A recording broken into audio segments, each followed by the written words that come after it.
And so I wanted to help her prevent the experience that I'd heard other kids had. So I was trying to help her to read.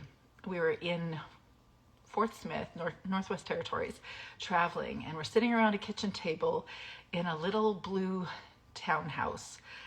The park was really sparse. There wasn't a lot of grass. It was, it has a lot of,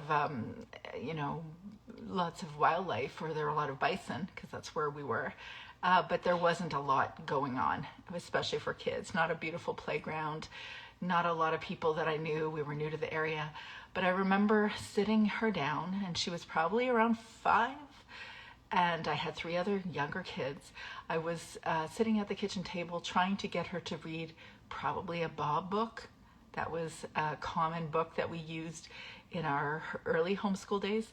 But so Bob book or something similar. And I was just trying to get her to sound out the letters. I perceived at that time her resistance was not motivation.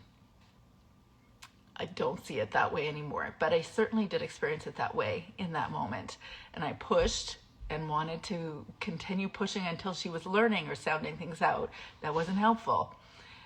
I also saw, as kids grew older, that there was also a phase where they wanted to spend more time by themselves, and they didn't want to do everything with their younger siblings or as a homeschool group, because they felt older and more mature, and so they wanted to feel set apart.